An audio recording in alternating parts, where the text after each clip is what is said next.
नमस्ते, मैं हूं संजय दीक्षित और आप देख रहे हैं दी जयपुर डायलॉग्स। हमारी चैनल को सब्सक्राइब करके बेल आइकॉन दबा दें, वीडियो लाइक करें, शेयर करें और क्यूआर स्कैन करके हमारा सहयोग करें।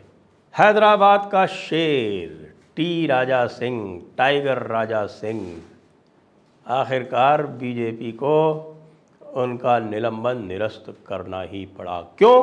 क्योंकि तेलंगाना में और हैदराबाद में भैया टी राजा सिंह के बिना काम नहीं चलता। तो जो कुछ भी उन्होंने कहा हो, जो कुछ भी उन्होंने शब्द किए हो, वैसे भी जो भी शब्द कहे थे वो कहे थे उद्धृत तो किताबों से ही किए थे ना।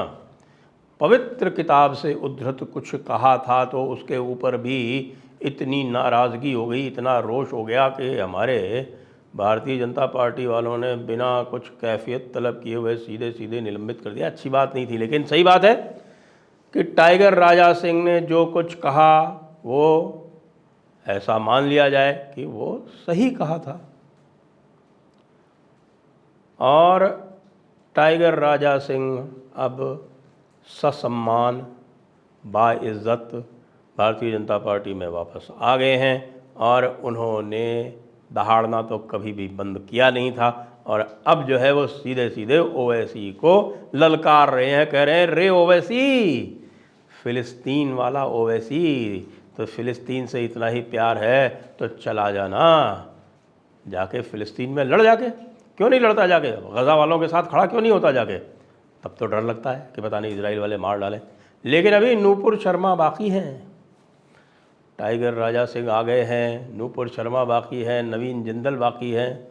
और नूपुर शर्मा और नवीन जिंदल को तो हम कहेंगे कि भाई ये जो दिल्ली वाले जो थे उन्होंने ही शायद निपटा दिया, क्योंकि उनको मौका मिल गया उनको निपटाने का। लेकिन नूपुर शर्मा के प्रति तो लोगों का अगाध स्नेह है। और नवीन जिंदल भी पूरी तरह से मैं मानता हूँ कि किसी भी तरह से उनको आप आक्षेपित नहीं कर सकते। यदि आपने नूपुर शर्मा को लांछित करने वाले पंक्चर वाले ज़ुबैर के प्रति कोई कार्रवाई नहीं की है, तस्लीम रहमानी के प्रति कोई कार्रवाई नहीं की है, तो आपको नूपुर शर्मा के प्रति भी कोई कार्रवाई करने का कोई कारण बनता नहीं था। लेकिन मुझे लगता है कि कई बार आ जाता है, पॉलिटिकल पार्टीज़ के पास दूसरे कारण होते हैं। पॉलिटिकल पार्टीज़ को ये लगता है कि भाई कहीं उनके ऊपर अंतर्राष्ट्रीय दबाव ना आ जाए, और अंतर्राष्ट्रीय दबाव को बचाने के लिए वो राष्ट्रीय गलतियां करने के लिए विवश हो जाती हैं। तो उन्होंने एक बड़ी भारी राष्ट्रीय गलती कर दी थी उस समय, जिसको अब ऐसा सुना गया है कि उस गलती को सुधारने का कार्यक्रम टी राजा सिंह के निलंबन को समाप्त करने से आरंभ हो चुका है। टी राजा सिंह क्यों महत्वपूर्ण है? टी राजा सिंह को जब से निलंबित किया तब से तेलंगाना में भारतीय जनता पार्टी की साख समाप्त हो गई। भारतीय जनता पार्टी की ये स्थिति हो गई कि भारतीय जनता पार्टी जो एक समय दूसरे नंबर की पार्टी बन गई थी, वह अब पुनः तीसरे नंबर की पार्टी बनकर और 2-4 सीटों के लिए संघर्ष करती दिखाई पड़ रही है। एक समय था जब Hyderabad, greater Hyderabad municipal corporation का जब इलेक्शन हुआ था और उसमें इन्होंने बहुत ज़बरदस्त परफॉर्मेंस दी थी, तब ये लग रहा था कि भाई ये तो जो है अब कांग्रेस तो अब बीती बात हो गई। लेकिन अब दिखाई पड़ रहा है कि भाई कांग्रेस तो बीआरएस से टक्कर ले रही है। और कई पोल्स तो ये बता रहे हैं कि भाई कांग्रेस जो है वो बीआरएस को हरा कर सरकार बना सकती है तेलंगाना में। लेकिन जो सनातन के पुरोधा टी राजा सिंह थे, उनको बीच में 1 वर्ष सीन से हटाकर ये जो बड़ी गलती हुई है, अब उसका परिणाम तो भुगतना ही पड़ेगा। लेकिन चलिए, देर आयत दुरुस्त आयत, better late than never. T Raja Singh, आपको याद दिला दूं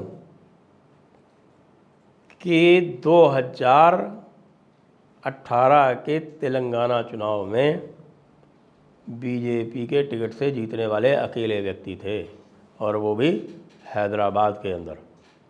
हैदराबाद जो कॉन्स्टिट्यूंसी है जहाँ से ओवैसी जीतता है, हर बार ओवैसी जीतता है, उसके बाद जीतते थे। तो उस कॉन्स्टिट्यूंसी में एक कॉन्स्टिट्यूंसी है गोशा महल करके, वहाँ से जीतते हैं और डंके की चोट पर। पहले इंडिपेंडेंट जीतते थे, बाद में 2014 में भारतीय जनता पार्टी में आए, वहाँ से जीते, और 2019 में तो पूरे तेलंगाना में भारतीय जनता पार्टी के टिकट से जीतने वाले अकेले व्यक्ति थे। ये जो अभी जी किशन रेड्डी हैं, जो बाद में सिकंदराबाद से लोकसभा का चुनाव जीते, ये भी अपनी सीट हार गए थे।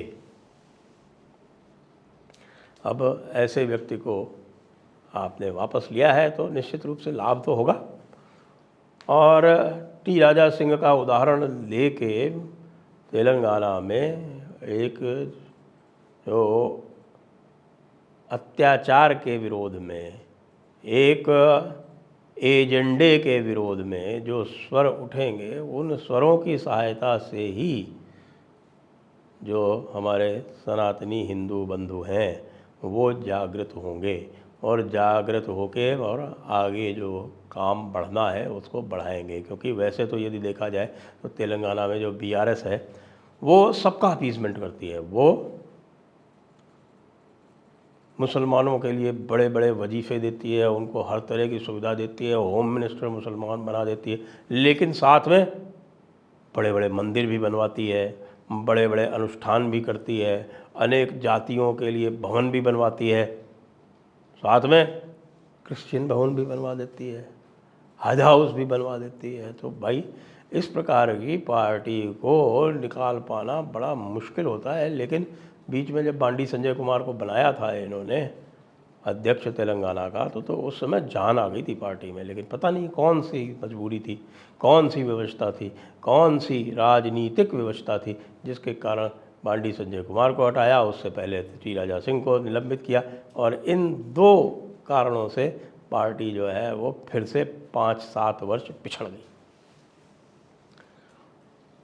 तो नूपुर शर्मा को यदि ये वापस लाते हैं तो क्या लाभ हो सकता है? नूपुर शर्मा को लाना है तो समय यही है, क्योंकि नूपुर शर्मा जो है वो दिल्ली में पूरी भारतीय जनता पार्टी में, पूरे हिंदू समाज में एक नई ऊर्जा भरने का साहस रखती है, सक्षम है ऐसा करने में।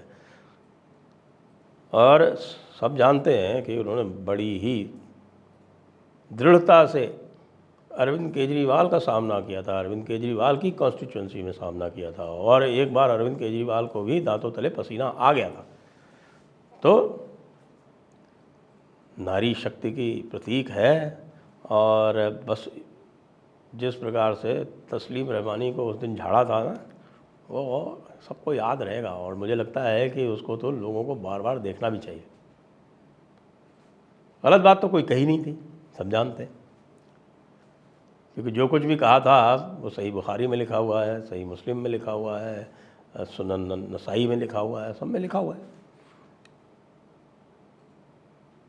लेकिन इस पंक्चर वाले जुबैर ने जिस प्रकार से नूपुर शर्मा को हाउंड किया, उसके जो कॉन्टैक्ट हैं अरब देशों में उनको एक्टिवेट किया, उनको एक्टिवेट करके जो इसके जो और भी जो अराष्ट्रीय तत्व हैं उनको साथ में मिला के क़तर से भारत के ऊपर दबाव डलवाया, और फिर भारत के एनएसए जो हैं वो दबाव में आ गए, और भारत के उस समय जो उप राष्ट्रपति थे वो वहाँ क़तर का दौरा कर रहे थे, वो दबाव में आ गए। यदि उनमें थोड़ी भी दृढ़ता होती, थोड़ी भी रीढ़ की हड्डी होती, तो कहते कि सॉरी मैं जा रहा हूँ, I will not attend this, I will not attend this talk. अगर आप जो इस तरह की बातें मुझसे करेंगे तो ये this is insult and I will not attend. मैं जा रहा हूँ और किसी भी तरह की कोई शर्त नहीं चलेगी, किसी भी प्रकार के हमारे आंतरिक मामलों में दखल नहीं चलेगा। आप जो है वो बाहर से बैठ के और यहाँ एक कम्युनिटी के, हमारी जो भारतीय कम्युनिटी है उसके ठेकेदार नहीं बन सकते। और वो जो ठेकेदार हैं यहाँ के, भारत के जो ठेकेदार हैं, जो हर छोटे मोटे मसले में बाहर से ले आते हैं दबाव, और अपनी पूरी निष्ठा जो है वो अरबों में प्रकट करते हैं, उनको फिर भारतीय राष्ट्रीयता रखनी नहीं चाहिए उनको। जैसे कि टी राजा सिंह ने कहा कि भाई तेरे को इतना ही प्यार है फ़िलिस्तीन से तो फ़िलिस्तीन ही चला जाना, यहाँ क्या कर रहा है। भारत की जब आधिकारिक नीति यह है कि वह आतंकवाद से संघर्ष करेगी, किसी भी प्रकार के आतंकवादी को समर्थन नहीं करेगी, तो यहाँ पर जो कोई भी आतंकवादी घटना का समर्थन करता है या आतंकवादी किसी तंजीम का समर्थन करता है तो वो भी एक आतंकवादी की तरह ही है। और मैंने तो कहा भी है कि भाई यूएपीए में एक संशोधन करके और इस प्रकार के लोग जो आतंकवादियों का समर्थन खुले रूप से करते हैं उनको भी क्रिमिनली लायबल बनाना चाहिए। ये फ्री स्पीच के नाम पर आतंकवाद की वकालत नहीं हो सकती। और इसी आतंकवाद के वकीलों का सामना करने के लिए हमारा शेर टाइगर राजा सिंह लोध ऑफ घोषा महल अब मैदान में आ चुका है। अब जो भी है ओवैसी टाइप के लोग, अब अगर उनकी हिम्मत हो तो अब सामना करके दिखाए।